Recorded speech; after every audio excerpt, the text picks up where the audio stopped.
슬로건은 사람을 듣는답니다. 아주 우연한 계기에 뭐 제가 늘 뭐 소명의식이라고 생각할 수 있는데요. 어떤 분한테 제가 살아가는 제 소명의식을 얘기했더니 비웃으시더라고요. 그래서 깜짝 놀랐습니다. 아, 여러분들은 누군가한테 비웃으시면 안 됩니다. 그 이제 뭐 낯간지런 얘기라는 거죠. 그냥 저로 인해서 많은 사람들이 직업을 가지면 좋겠다. 그리고 좀 세상이 좀 저 같은 사람을 통해서 좀 따뜻해지면 좋겠다라고 얘기했더니 그 뭔 소리 하는 거야. 직접적으로 얘기 못하고 얼굴 표정 보면 다 아니까.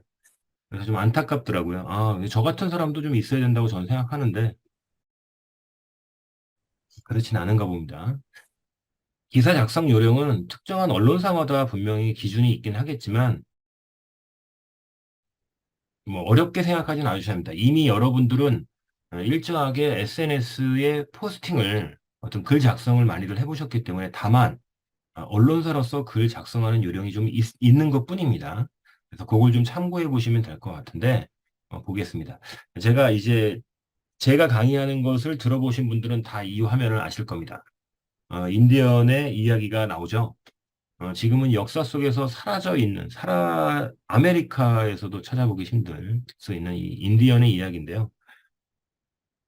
인디언이 황야를 가다가, 좀 전에 한참 말을 타고 가다가, 방금 전까지 오던 방향을 말에서 내려 물끄러미 바라보고, 다시 또 일정한 시간이 지나서 다시 또 가려고 하는 방향으로 가는 이러한 모양이 있는데요. 이거에 대한 퀴즈 문제의 정답은 자신의 영혼이 너무 빨리 달려서 미처 그 영혼이 따라오지 못했을까봐 잠시 영혼을 기다렸다가 다시 또 간다고 합니다. 이제 제가 어지간한 강의를 할 때는, 사람들 앞에서 강의를 할 때는 이 이미지를 가지고 제일 먼저 이야기를 합니다. 이유는 간단합니다. 여러분들이 방금 전까지도 굉장히 바쁘게 줌 링크를 뒤늦게 받으셔서 들어오신 분도 계시고, 음, 또 다른 형태로 해서 바쁘게 살아오신 걸 너무나 잘 알고 있어요. 그런데 우리가 미처 지나치거나 모르는 게 있지 않을까. 그게 상황에 따라서는 제가 김말숙님한테 이 부관리자 공동 호스트를 드릴 테니까 예, 들어오시는 분들 음소거 좀 부탁드려요. 예, 뭐 한번 해보시면 돼요. 그래서 너무나 바쁘게 지내셔서 우리가 뭔가를 놓치고 있지 않을까라는 생각을 했을 때 종교적인 의미는 아니고요. 이런 자신의 영혼을 좀 잠시 찾는 시간이 됐으면 좋겠다라고 하는 의미에서 제가 제 강의 때는 항상 제일 먼저 이야기를 합니다. 지금 예전에 있던 자료인데 있어서 말씀을 드린 거고요. 마찬가지로 이 시간이 지나면 또 여러분들이 하루를 마무리하시거나 아니면 다시 또 하루를 시작하시는 분이 계실 거예요. 참고하셔서 무언가를 내가 잃고 지내지 않았으면 마찬가지로 요즘 사람들은 다 바쁘게 지내서 뭔가를 다 잃고 지내고 있죠. 코리안 투데이 시민 기자를 통해서 여러분들이 조금은 어, 자신을 찾아가는 시간이면 좋을 것 같고요. 어, 스티븐 스필버그의 명작이죠. 명작 중에 하나입니다. 신들러 리스트라고 하는 영화인데요. 여러분들 못 보신 분이 계시면 한번 시간 내서 굉장히 긴 시간 동안 나오는 영화인데 꽤 의미가 있습니다. 이 신들러 리스트 2차 세계대전 당시에 독일군 쪽에 있어서 독일군의 어떤 공장을 운영하면서 유태인들이 학살되는 그런 장면들을 보고 안 되겠다. 본인의 영향력에 의해서 유태인들을 케어를 했던 사람이죠. 결과적으로 굉장히 많은 유태인들의 후손이 태어났고요. 끝에 가서 맨 끝에 부득이하게 독일군 쪽에 예, 있다 보니까 마지막에 도망가는 그런 모습이긴 한데요. 기존에 이제 그 쉰들러 리스트가 에, 운영하던 공장에서 같이 데리고 있던 유태인 사람들이 마지막으로 떠나면서 본인들이 어, 금리발을 하고 있는 것을 다 녹여서 고마움의 표시로 본인들 생명을 보호하고 있었기 때문에 고마움의 표시로 금반지를 전달하는 장면인데요. 여기서 신들러 리스트가 호불호가 갈리긴 하지만 굉장히 이 사람을 통해서 한 6만 5천 명 이상의 유태인들의 자손이 퍼져나갔다고 하더라고요.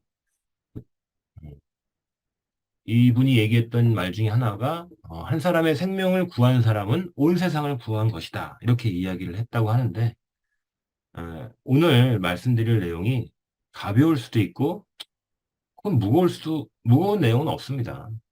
여러분들이 이 작은 관심이 누군가에게 희망을 줄 수 있다라고 하는 것은 어쩌면 생명까지는 아니겠지만 세상을 구할 수도 있는 거니까 코리안 투데이 시민 기자를 조금 더 적극적으로 활용을 해보시는 것도 좋은 의미에서 낫지 않을까라고 해서 준비한 자료인데 아마 영화 신들러 리스트입니다. 시간 내서 한번 보시면 좋을 것 같습니다. 그리고 왜 코리안 투데이 시민 기자 얘기를 하지 않고 왜 자꾸 옆으로 새냐라고 할 수 있는데 아닙니다. 다 이게 하나로 가고 있습니다. 혹시나 계신 분들 중에 굉장히 힘들게 지금 현재 지내고 계신 분이 계실 겁니다. 물론 저 또한 이 강의가 끝나고 밤 10시서부터 오늘은 이제 1시간 뒤로 미쳤죠. 오늘은 11시서부터 다음날 6시까지 어디를 좀 가서 일을 좀 봐야 되는 일이 생겼는데 굉장히 다들 바쁘고 힘들게 지내시는데 어, 석가모니의 제자가 어느 날 갑자기 석가모니를 찾아가서 이렇게 이야기를 했다고 합니다. 석가모니님, 왜 저는 하는 일마다 이렇게 잘 안 될까요? 라고 얘기를 했다고 합니다. 왜 이렇게 힘들까요? 이런 얘기죠. 그랬더니 석가모니 말씀이 이런 말씀을 하셨다고 합니다. 베풀어라. 이렇게 말씀을 하셨다고 합니다. 그랬더니 그 제자가 하는 말이 아니 제가 뭐 가진 게 있어야 베풀죠. 이렇게 얘기를 했고요.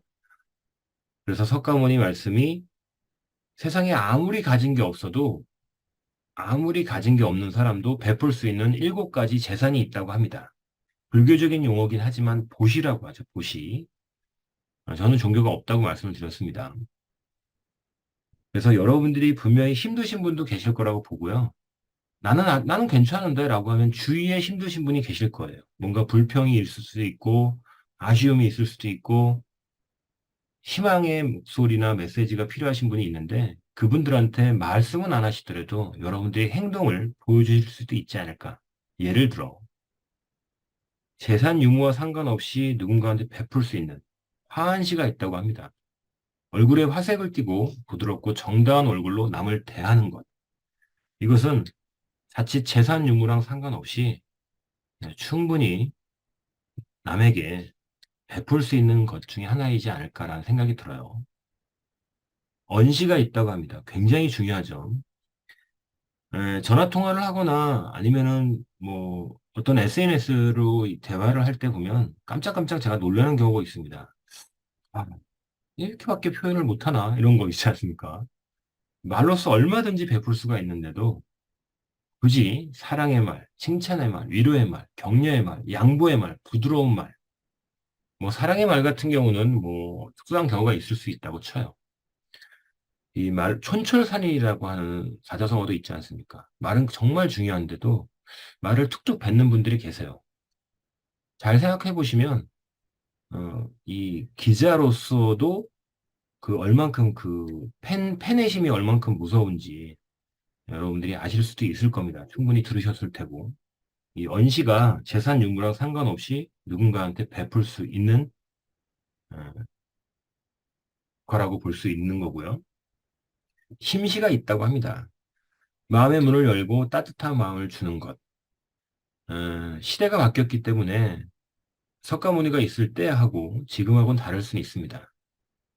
무조건적으로 마음의 문을 연다? 이것을 이야기하는 것은 아니겠죠. 따뜻한 마음을 주는 것. 안시. 동양적인 사고에서는 눈으로 사람을 평가합니다. 호의를 담은 눈으로 사람을 보는 것처럼 눈으로 베푸는 것. 이것 또한 재산 유무랑 상관없이 누군가한테 도움을 줄 수 있다고 합니다. 그렇게 하면 하는 일이 잘 될 거라고 이야기를 한 겁니다. 신시, 몸으로 때우는 것으로 남의 짐을 들어준다든지 이를 돕는 것. 이것 또한 재산 유무랑 상관이 없죠. 상자시가 있습니다. 때와 장소에 맞게 자리를 내어서 양보하는 것이요. 어디 강의를 할 때 보니까 앞자리를 서로 앉겠다고 뭔가가 어긋났는지 막 목소리를 높여서 말씀하시는 분들을 얼마 전에 뵀는데 그냥 안타깝더라고요. 제가 보니까 아, 자리를 양보까지는 아니더라도 굉장히 중요한 자리가 아니었음에도 불구하고 이건 성인의 경지인 것 같습니다. 찰시라고 하는데요. 굳이 묻지 않고 상대의 속을 헤아려 알아서 도와주는 것. 이 정도까지는 아니더라도 좀 전에 말했던 살펴보았던 6가지의 고시를 한번 행하신다라고 하면 적어도 제가 생각했을 때는 내가 지금 살아가는 게 힘들다고 하면 다음 세대에는 분명히 덕을 쌓아서 이어질 거라고 보고요. 혹자는 이런 분들 계시지 않습니까? 아, 저 사람은, 저 친구는 하는 일마다 잘 되는 것 같아. 부드럽게, 승승장구하고. 그래서 어디서 연구를 해봤다고 합니다. 왜? 주위에 보면 하는 일마다 잘 되거나 쭉 부드럽게, 무탈하게 지내시는 분들 계시지 않습니까? 그래서 그 친구들을 확 연구를 해봤는데 왜 잘 되는지를 모르겠대요. 결국은 그래서 어떤 이야기가 있냐면, 아, 조상님들이 덕을 쌓아서 그냥 하는 일마다 잘 되나 보다. 과학적으로 어떻게 확인할 수 없다고 합니다. 어, 그래서 제가 봤을 때는 그러면 여러분들 이렇게 생각하시면 안 되겠죠. 그 뭐야, 우리 조상님들은 덕을 안 쌓으셔서 나라를 구하지 못해서 내가 힘든 거야? 이런 게 아니라 적어도 지금 내가 하는 이러한 일련의 행동들이 당장은 티가 안 나더라도 내 다음 세대에는 나올 수 있을 거라고 저는 믿어 의심치 않습니다. 주저리 주저리 있는 거 한번 좀 제가 어떤 성향인지 다들 아시기 때문에 한번 살펴보았고요. 바로 들어가겠습니다. 이 요게 끝나면 요 내용이 끝나면 좀 더 이제 코리안 투데이 사이트를 좀 보면서 여러분들이 회원 가입을 하고 근데 지금 뭐 영상을 보시면서 코리안 투데이 검색하면 다 되어 있는데 그 사이트에 회원 가입하셔도 상관은 없습니다. 회원 가입하시면 그리고 나는 기자 활동을 한번 해보겠다라고 하시면 여기서 기자 활동이라고 하는 것은 고가의 DSLR 카메라를 들고 취재하는 형태, 잠시 후에 나오기도 하지만 취재를 하는 그런 형태까지를 제가 원하는 게 아닙니다. 이미 여러분들 주위에는 고성능 카메라가 있습니다. 스마트폰이 있죠. 스마트폰으로도 충분히 여러분들이 원하는 기사를 작성하실 수도 있고요. 엄청난 시간을 할애해서 시민 기자 활동을 원하는 것도 아닙니다. 그렇기 때문에 단지 기사 쓰는 요령 정도는 여러분들이 알고 계셔야 글을 실제 쓰실 수 있을 테니까. 그럼에도 불구하고 정답은 없습니다. 그렇지만 일정한 최소한의 원칙을 지켜서 기사를 쓰시면 조금 더 기사의 내용이나 그런 것들이 품격이 좀 높아지겠죠. 한번 볼까요? 기사가 도대체 뭐냐? 운전기사 아닙니다. 기사란 무엇인가? 기사 또한 상품이라고 이야기를 합니다. 신문사는 요즘에 신문사 자체가 이제 인터넷 신문사가 등장을 인터넷 신문사가 등장을 했죠. 그래서 굉장히 언론사의 숫자가 많아졌습니다. 그래서 요즘에 언론사라고 하면 크게 두 가지로 나눌 수 있는데요. 오프라인 신문을 발행하는 언론사가 있고요. 인터넷 신문사도 있고, 이러한 신문사는 독자에게 기사를 팔며, 판다라는 표현을 다른 형태로 보면 이제 어떤 제공을 하며, 독자의 접근도를 근거로 광고주에게 광고를 판다. 아마 특이사항이 없는 한 99%의 언론사가 다 이와 같은 형태입니다. 어, 광고주에게, 즉, 많은 조회수나 많은 참여도가 있을 수 있는 그런 조회수, 클릭수를 가지고 있는 좋은 기사를 송출을 했을 때, 불특정 다수의 사람들이 그 기사를 보게 되겠죠. 요즘 같은 경우에는 더더욱이나. 그랬을 땐 저희 언론사는 이렇게 많은 독자들이 볼 수 있는 환경의 언론사입니다라고 해서 당연히 기자가 혹은 뭐 그 참여 인력들이 언론사의 참여 인력들은 광고를 유치하는 그런 형태로 구조로 되어 있습니다. 즉 언론사가 그와 같은 형태로 해서 자생을 할 수 있도록 되어 있습니다. 아마 그 코리안 투데이를 뭐 사전에 들어가 보신 분은 엄청난 광고가 없습니다.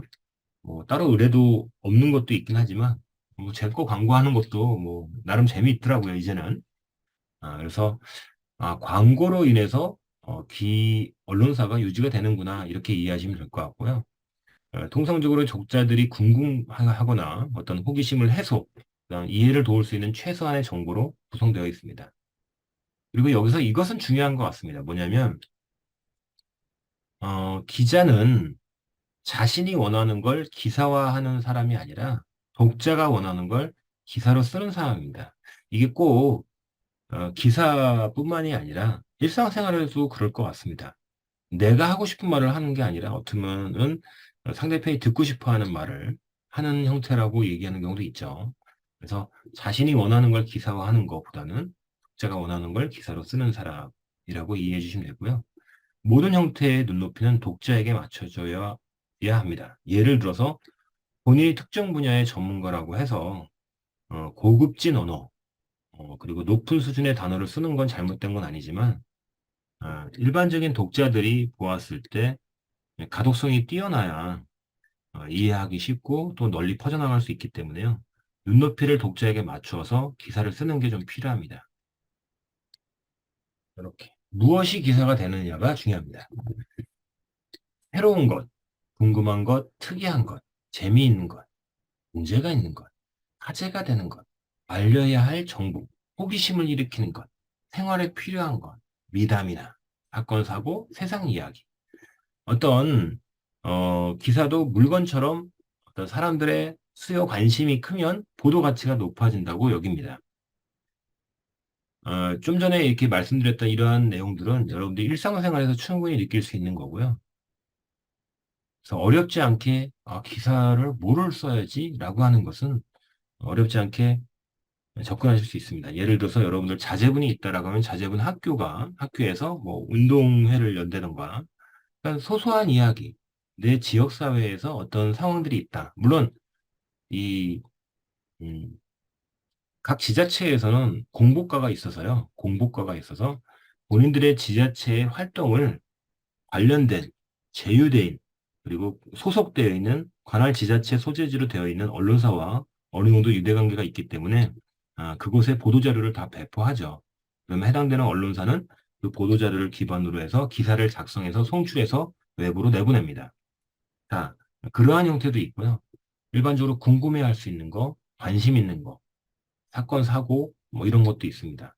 이런 경우를 이제 뭐 제가 좀 한 10여 년 된 것 같은데 벌써 좀 씁쓸하게 여겼던 것은 분명히 어떤 사회에 좋지 않은 법을 벗어나는 그런 형태의 그런 운영하는 그런 소상공인이 있었는데 그 소상공인을 이제 뭐 예를 들어서 이제 기자가 그 해당되는 소상공인 대표자한테 연락을 해서 난 당신의 비리를 알고 있다. 이거 어떻게 할 거냐. 근데 이게 그 비리를 알고 있는 걸 갖다가 결국은 딜을 하더라고요. 그래서, 그러니까, 그렇게 해서 기사가 뭐 사라지거나 세상 밖으로 나오지 않는 경우를 가끔씩 봤어요. 그래서 도대체 뭐가 정의인지 알 수 없는 세상이 여전히 도래한 것 같은데 적어도 여러분들은 그럴 것 같으면 남의 약점 자체를 애초부터 얘기를 하지 마시고요. 그런 거에 관심을 안 가졌으면 좋을 것 같고 기사 정신이 만약에 필요하다라고 하면 그 기사 정신이라고 하면 올바르지 않은 내용은 정확하게 기사화를 하려고 하는 의지나 그런 기백도 필요하다고 저는 생각합니다. 적당히 대충대충은 아예 안 하시는 게 맞을 것 같고요.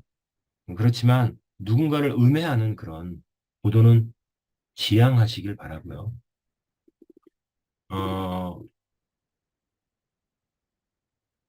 기사의 구성을 보시면 뭐 딱딱할 수 있긴 하지만 실질적으로 기사를 접근하시는 건 서두에 말씀드린 것처럼 여러분들이 SNS에 글을 쓰거나 뭐 소위 요즘에 말하면 이제 블로그 포스팅을 하는 정도랑 약간의 형식은 좀 틀려질 겁니다. 그래서 이거를 어떻게 하냐, 이 기사를 어떻게 쓰냐, 뭐 이렇게 생각하실 필요 없습니다. 구성은 독자에게 이야기와 정보를 전달하는 순서로 말씀해 주시면 좋을 것 같습니다. 역삼각형이 있고요. 피라미드형이 있을 수 있고요. 혼합형이 있을 수 있습니다. 이걸 여러분들이 막 의식해갖고 외우실 필요는 없습니다. 평상시 여러분들이 글을 쓰는 패턴이 있을 수 있기 때문에 그대로 하시면 될 것 같습니다. 표제, 글의 제목이 될 수 있을 거고요. 기사의 제목이고요. 부제가 있을 수 있죠. 좀 더 부연되는 설명. 제목은 당연히 있어야 될 것 같은데 이 부제는 필수는 아닙니다. 좀 더 부연되는 설명은 있을 수 있고, 부연되는 설명은 없을 수도 있고, 그러니까 부제는 있고 없고 가능할 수 있겠구나. 그 다음 전문이라고 하는 리드문이 있는데요. OW1H라고 많이들 들어보셨을 거예요. 여기 나와 있는 육하 원칙이죠. 주체, 누가, 언제, 어디서, 무엇을, 어떻게, 왜. 이 내용이 통상적인 기사에 들어가 있어야 합니다. 그래서 어, 그 기사를 쓰시려고 하실 때 먼저 주제가 나올 테고요. 이건 책을 쓰는 요령과 동일합니다. 큰 틀의 책의 제목이 나와야 되고요. 그 다음에 목차가 있어야 되는 것처럼 제목에 따라서 누가, 언제, 어디서, 무엇을, 어떻게, 왜 라는 내용대로 천천히 써내려가면 됩니다. 그런데 이제 전문이라고 해서 앞부분, 상단에 있는 부분, 한 상단에 있는 부분들을 보통 리드 문구라고 해서 거기에 이제 압축해서 내용을 써놨죠. 그 다음에 이제 본문이 있죠. 리드 부분에서 조금 더 구체적으로 설명을 다루지 못하거나 설명을 하고 싶은 내용들이 쭉 있습니다. 그러면 실질적으로 기사의 내용이 너무나 길다라고 했을 때는 이 본문의 내용을 줄여도 큰 틀에서는 기사의 내용을 전달하는 데는 어렵지는 않습니다. 제목이 있고, 그 다음에 부제목이 있고, 이건 선택이고, 그 다음에 전문, 앞에 리드 문구가 있고, 리드 문장이 있고, 그 다음에 본문이 있는 이런 형태로 통상은 기사의 구조가 되어집니다. 기사의 내용을 대표하는 것이고요. 간결하고 독자의 관심을 끌 수 있는데, 문제는 이제 소위 말하는 낚였다라는 그런 자극적인 기사 있지 않습니까? 그런 게 매우 이제 존경스럽기도 하지만, 그렇게까지 할 필요가 있나? 그분들한테는 그게 굉장히 생활이니까 담백하게 표현하는 것도 때로는 필요하지 않을까라는 생각이 좀 들고요. 기사를 쓰는 데 있어서는 이제 역 피라미드형도 있습니다. 아까 좀 전에 기사의 구조가 있는 것처럼 리드 기사가 있고 중요 보충 사실을 이야기하고 또 흥미롭게 좀 더 표현을 하고 세부 내용을 또 표현하는. 그래서 이러한 형태는 미국의 AP통신사에서 만들었고요. 리드의 요약, 가장 중요한 사실과 사건 게시를 제시한 다음에 그 다음에 내용을 보충해서 나열하는 형태. 그래서 실제 내용을 좀 줄인다라고 아까 말씀드린 것처럼 끝부분을 줄이면 그래도 기사의 내용이 전달하는 데는 지장이 없습니다.